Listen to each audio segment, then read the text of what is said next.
Hello. And how are all you this afternoon? How was your lunch? And whatever meal the rest of you around the world have just enjoyed. The subject for this entire program is one that's, I think, among the most important we could possibly be talking and thinking about. And by that I don't mean leadership alone. I really mean the subject of collective leadership. It is a difficult subject because it gets right to the heart of what I think are some of the deepest assumptions, embedded, taken for granted practices of our industrial age institutions. In fact, I think for most people, the very phrase shared leadership or collective leadership is almost really an oxymoron. You know, it might be kind of nice to say, but we all know who leaders are, right? Right? We all know who leaders are. They're great men who do great things. Right? And those words kind of fit the image. And you think about how much of our time is spent in organizations trying to find the next great men to do the next great things. And how much of our energy and concerns are, do we have the right next set of great men to do the next set of great things? If you kind of probe these images for a while, you start to discover a few underlying assumptions. And it's these assumptions which I think should be the kind of heart of an inquiry which I would like to encourage us in this afternoon.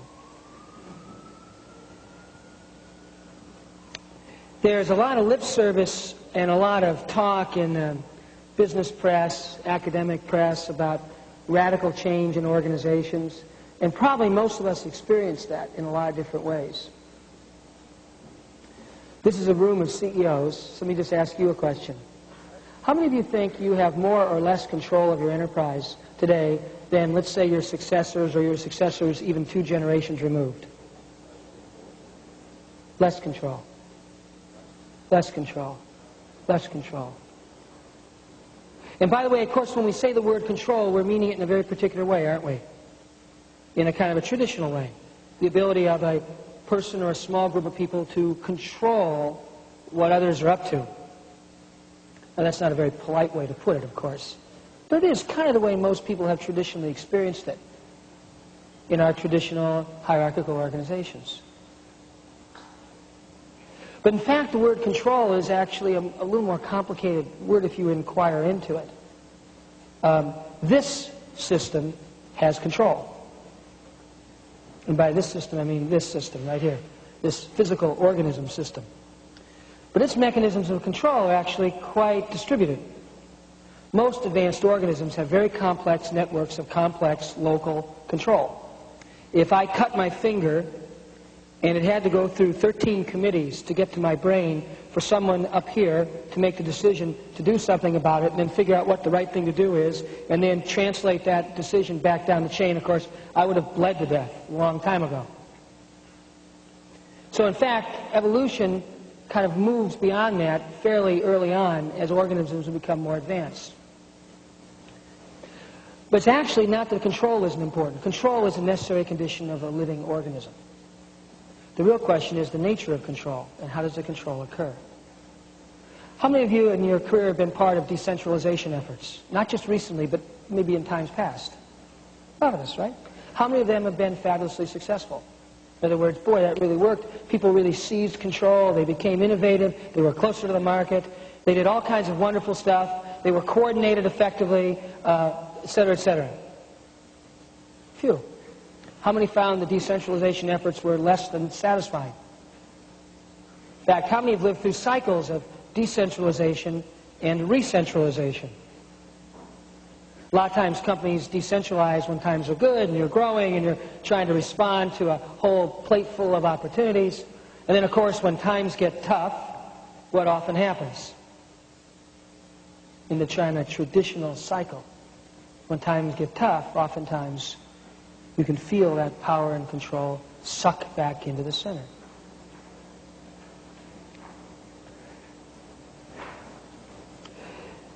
I believe that the single most important leadership issue of our time is right at the heart of this kind of nexus of questions and concerns. And let me say it in one way, and I'll try to come back and forth around this in different ways throughout the entire time.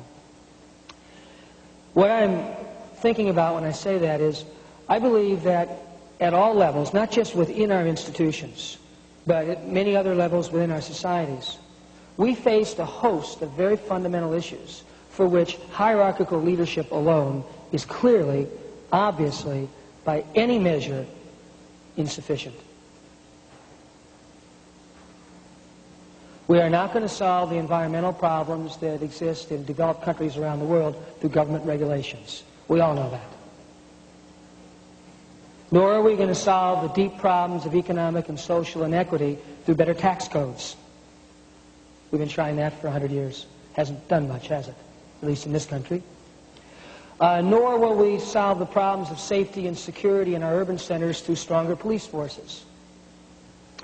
Nor, I believe, will we learn what it takes to sustain deep and fundamental ongoing transformation in a business through the efforts of a CEO. These are profound leadership challenges that grow from a very different age.